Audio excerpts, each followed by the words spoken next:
নয়াদিল্লির ইন্দিরা গান্ধী আন্তর্জাতিক বিমানবন্দর টার্মিনাল 3-র বিশাল ঝকঝকে কাচের দেয়াল আর সাদা নিয়ন আলোর নিচে এক অদ্ভুত যান্ত্রিক ব্যস্ততা। এই যান্ত্রিক কোলাহলের মাঝেই ইমিগ্রেশনের একটি লাইনে অত্যন্ত শান্ত এবং সাধারণ ভঙ্গিতে দাঁড়িয়ে আছেন একজন মানুষ। তার চোখে মুখে কোনো বিরক্তি নেই। দীর্ঘ যাত্রার ক্লান্তিও তাকে খুব একটা কাবু করতে পারেনি।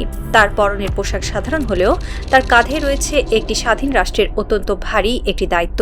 তিনি ডাক্তার জাহিদুর রহমান, বাংলাদেশের বর্তমান প্রধানমন্ত্রী তারেক রহমানের পলিসি ও স্ট্র্যাটেজি বিষয়ক শীর্ষ উপদেষ্টা।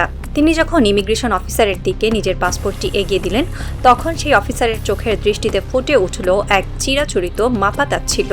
সাধারণত ডিপ্লোম্যাটিক বা ভিআইপি পাসপোর্টধারীদের জন্য ইমিগ্রেশন পার হওয়া কয়েক সেকেন্ডের ব্যাপার, বিশেষ করে যখন দুই দেশের মধ্যে আগে থেকেই কূটনৈতিক পত্র বা ডিপ্লোম্যাটিক নোট চালাচালি হয়ে থাকে। কিন্তু আজ তা হলো না। ইমিগ্রেশন অফিসার পাসপোর্টটি হাতে নিয়ে ডাক্তার জাহেদের দিকে তাকালেন। তার চোখে এক ধরনের অদ্ভুত সন্দেহ এবং অবজ্ঞা। তিনি পাসপোর্টটি পাশে সরিয়ে রেখে বললেন, আপনাকে অপেক্ষা করতে হবে, আপনার ক্লিয়ারেন্স নেই। কোনো যৌক্তিক কারণ ছাড়া, কোনো ব্যাখ্যা ছাড়াই শুরু হলো অপেক্ষার পালা। 1 মিনিট, 10 মিনিট, আধা ঘন্টা সময় গড়াচ্ছে। একজন রাষ্ট্রদূতের চেয়েও প্রভাবশালী পদে থাকা একটি স্বাধীন রাষ্ট্রের প্রধানমন্ত্রীর উপদেষ্টাকে সাধারণ যাত্রীদের মতো দাঁড় করিয়ে রাখা হয়েছে। এটি শুধু একজন ইমিগ্রেশন অফিসারের গাফিলতি ছিল না। আন্তর্জাতিক কূটনীতিতে এমন ঘটনা কখনো কাকতালীয় হয় না। এটি ছিল একটি সাইকোলজিক্যাল গেম বা মনস্তাত্ত্বিক খেলা। ভারত সরকার হয়তো এই আচরণের মাধ্যমে একটি প্রচ্ছন্ন বার্তা দিতে চাইছিল, তোমাদের দেশে ক্ষমতার পালাবদল যাই হোক না কেন, আমাদের মাটিতে এলে তোমাদের আমাদের দয়াতেই ঢুকতে হবে। তারা স্বাধীন চেতা, মেরুদণ্ড সোজা করে দাঁড়ানো নতুন বাংলাদেশকে মেনে নিতে পারছিল না। আর সেই গাত্রদাহ থেকেই এই অসৌজন্যমূলক আচরণের জন্ম। দিল্লি বিমানবন্দরের এই ঘটনার পেছনের রাজনৈতিক প্রেক্ষাপট বুঝতে হলে আমাদের ফিরে তাকাতে হবে ঢাকার রাজনীতিতে। গত কয়েক মাস ধরে ঢাকার রাজনীতির মাঠে এবং কিছু নির্দিষ্ট মিডিয়া আউটলেটে একটি অদ্ভুত এবং সুপরিকল্পিত প্রোপাগান্ডা ছড়ানো হচ্ছিল। একটি নির্দিষ্ট মহল খুব জোরে সোরে প্রচার করছিল বিএনপি ভারতের সাথে আঁতাত করে রীতিমতো নাকে খত দিয়ে ক্ষমতায় যাওয়ার পথ তৈরি করেছে। তারা সাধারণ মানুষকে বোঝাতে চাইছিল তারেক রহমানের নেতৃত্বাধীন সরকার আসলে ভারতেরই একটি নতুন পুতুল। ডক্টর ইউনূসের অন্তর্বর্তীকালীন সরকার ভারতের বিরুদ্ধে যে শক্ত অবস্থান নিয়েছিল, বিএনপি নাকি সেই অবস্থান থেকে সরে এসে ভারতের কাছে আত্মসমর্পণ করেছে। কিন্তু রবিবার সন্ধ্যায় দিল্লির ইন্দিরা গান্ধী আন্তর্জাতিক বিমানবন্দরে যা ঘটল তা এই ডাহা মিথ্যা বয়ানের কফিনে শেষ পেরেক ঠুকে দিল। একটু যুক্তি দিয়ে ভাবুন, যদি বিএনপি ভারতের সাথে আঁতাত করেই ক্ষমতায় যেত, যদি তারা দিল্লির কাছে সত্যিই নাকে খত দিয়ে থাকত, তবে তাদের শীর্ষ উপদেষ্টার সাথে কি ভারত এমন আচরণ করার সাহস পেত? ভারতের ইমিগ্রেশন কি একটি পুতুল সরকারের উপদেষ্টাকে 2.5 ঘন্টা আটকে রাখার স্পর্ধা দেখাতো? অবশ্যই না। পুতুলদের সবসময় লাল গালিচা সংবর্ধনা দেওয়া হয়, তাদের ইমিগ্রেশনের লাইনে দাঁড় করিয়ে রাখা হয় না। ভারতের এই রূঢ় আচরণই দিনের আলোর মতো প্রমাণ করে দিল যে বাংলাদেশের সরকার এখন আর তাদের পকেটে নেই। বাংলাদেশ এখন নিজের শর্তে চলে, চোখের দিকে তাকিয়ে কথা বলে। আর দিল্লির সাউথ ব্লক এই স্বাধীনচেতা আচরণ মেনে নিতে পারছে না বলেই তারা ইমিগ্রেশন কাউন্টারকে মনস্তাত্ত্বিক চাপের একটি হাতিয়ার দিয়ে ব্যবহার করেছে।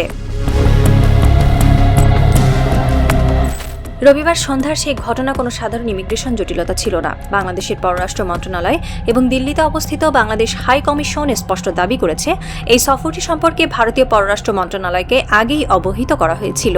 আগাম অবহিত করার পরও একজন শীর্ষ সরকারি উপদেষ্টাকে কেন 2.5 ঘন্টা আটকে রাখা হলো?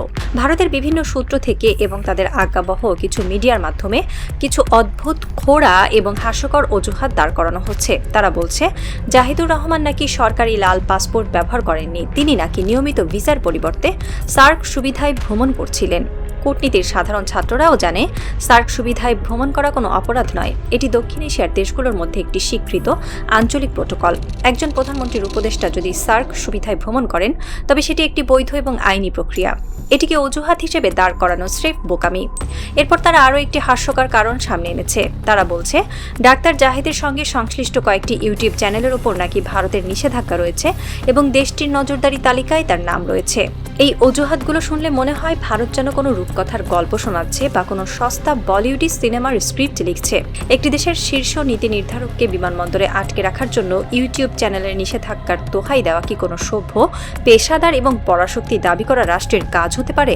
আসল সত্য হলো, ভারত চেয়েছিল জাহিদুর রহমানকে অপমান করে বাংলাদেশকে একটি প্রচ্ছন্ন হুমকি দিতে। তারা চেয়েছিল দেখাতে এই নতুন সরকার কতটুকু চাপ সহ্য করতে পারে। তারা চেয়েছিল জাহেদ সাহেবকে মানসিকভাবে ভেঙে দিতে, যাতে তিনি তিনি দিল্লিতে ঢুকে ভারতের নীতি নির্ধারকদের সামনে মাথা নিচু করে কথা বলেন। দিল্লি বিমানবন্দরের সেই অপেক্ষামান কক্ষে ডাক্তার জাহেদ 2.5 ঘন্টা বসেছিলেন। তিনি কোনো প্রতিবাদ করলেন না, কোনো চিৎকার চেঁচামেচি করলেন না। তিনি শুধু নীরবে চোখে দেখছিলেন একটি রাষ্ট্রের দম্ভের নগ্ন রূপ। হঠাৎ করে দৃশ্যপট বদলাতে শুরু করল। ইমিগ্রেশনের ভেতরের কোনো একটি গোপন ডেস্কে যখন পাসপোর্টের ডিটেলস নিয়ে ঘাটাঘাটি হচ্ছিল, যখন ঊর্ধ্বতন কর্মকর্তাদের কাছে নিশ্চিত তথ্য পৌঁছালো যে এই সাধারণ দেখতে মানুষটি আসলে কে এবং তার পেছনে কোনো রাষ্ট্র শক্তি দাঁড়িয়ে আছে, তখন পুরো এয়ারপোর্টের প্রশাসনিক কাঠামোতে আক্ষরিক অর্থেই ভূমিকম্প শুরু হয়ে গেল। উনি বাংলাদেশের প্রধানমন্ত্রীর উপদেষ্টা। এই একটি মেসেজ যখন দিল্লি বিমানবন্দরের সিকিউরিটি কন্ট্রোল রুম থেকে সাউথ ব্লকের পররাষ্ট্র মন্ত্রণালয়ে পৌঁছালো, তখন সেখানে এক বিশাল আতঙ্ক ছড়িয়ে পড়ল। ভারতের নীতি নির্ধারকরা বুঝতে পারলেন তারা একটি মারাত্মক অমার্জনীয় ভুল করে ফেলেছেন। তারা ভেবেছিলেন কোনো সাধারণ বাংলাদেশি নেতা হয়তো একটু ভয় দেখিয়ে, একটু দাঁড় করিয়ে রেখে নিজেদের ইগোকে সন্তুষ্ট করবেন, কিন্তু তারা হাত দিয়েছেন খোদ বাংলাদেশ সরকারের শীর্ষ নীতি নির্ধারণী মহলের একজন ব্যক্তির গায়ে। মুহূর্তের মধ্যে বদলে গেল ইমিগ্রেশন অফিসারদের আচরণ। যে অফিসাররা কিছুক্ষণ আগেও তাচ্ছিল্যের দৃষ্টিতে তাকাচ্ছিলেন, তারা হঠাৎ করেই অত্যন্ত বিনয়ী, প্রায় নতজানু হয়ে গেলেন। তড়িঘড়ি করে ডাক্তার জাহেদের পাসপোর্ট স্ক্যান করা হলো।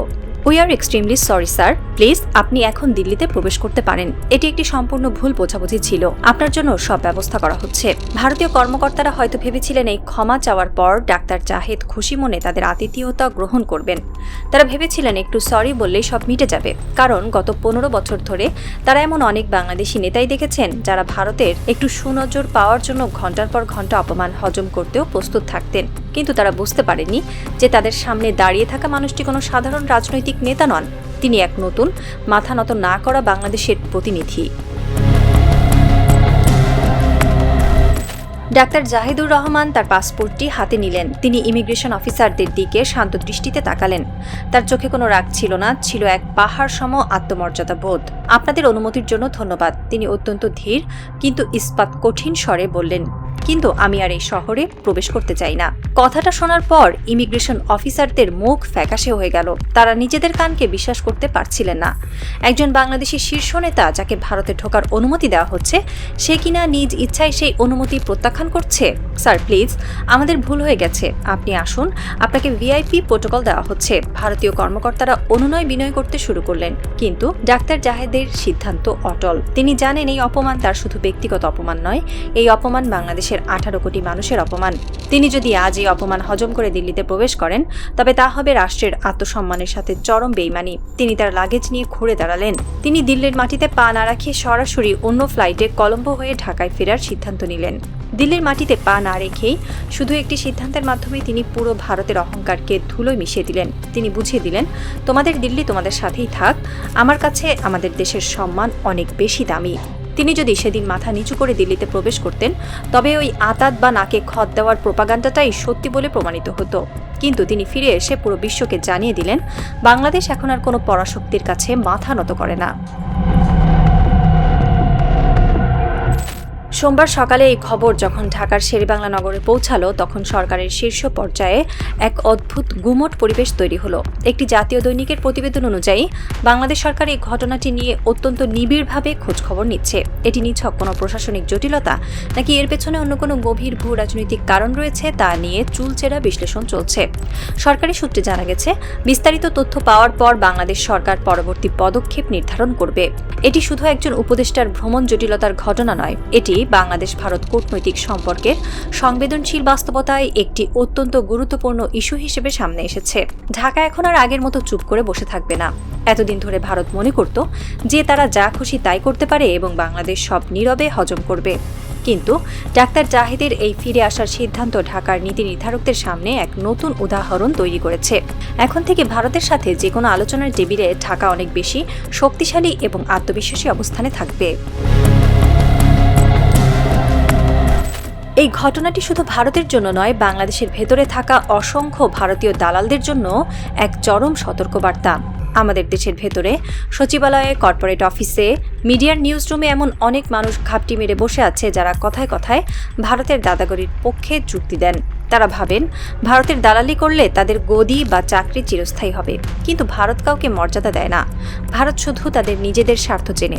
যেদিন আপনাদের দিয়ে তাদের স্বার্থ উদ্ধার হয়ে যাবে, যেদিন তারা আপনাদের ঠিক এভাবেই ইমিগ্রেশনের লাইনে দাঁড় করিয়ে অপমান করে ছুঁড়ে ফেলে দেবে, সেদিন আপনাদের পক্ষে দাঁড়ানোর জন্য না থাকবে আপনাদের ভিনদেশি প্রভু, না থাকবে আপনাদের নিজ দেশের সাধারণ মানুষ। ডাক্তার জাহিদ নিজের আত্মসম্মান বোধের প্রমাণ দিয়েছেন। কিন্তু যারা এখনো ভারতের দিকে মুখ করে সেজদা দেয়, তাদের ভবিষ্যৎ যে কতটা অন্ধকার তা এই ঘটনারই চোখে আঙুল দিয়ে দেখিয়ে দিয়েছে। পররাষ্ট্র মন্ত্রণালয়ের একটি শীতাতপ নিয়ন্ত্রিত কক্ষে হয়তো এখন একটি লাল ফোল্ডার নিয়ে কাজ চলছে। ফোল্ডারের নাম হতে পারে the Delhi airport incident. Bangladesh কি ভারতের হাই কমিশনারকে তলব করবে? বাংলাদেশ কি কড়া ভাষায় কোনো প্রোটেস্ট নোট পাঠাবে, নাকি বাংলাদেশ এই অপমানের জবাব দেবে এমন কোনো কৌশলগত সিদ্ধান্তে যা দিল্লির রাতের ঘুম চিরতরে হারাম করে দেবে? একটি রাজনৈতিক এবং কূটনৈতিক থ্রিলার এখন তার ক্লাইম্যাক্সের দিকে এগোচ্ছে। দাবার পোর্টে ভারত তাদের পুরনো অহংকারী চালটি চেলেছিল, কিন্তু ঢাকা সেই চাল তো করেইনি, উল্টো বোর্ডটাই উল্টে দিয়েছে। জাহিদুর রহমান হয়তো এখন কলম্বোর আকাশ পার হয়ে ঢাকার পথে। তিনি শূন্য হাতে ফিরছেন না।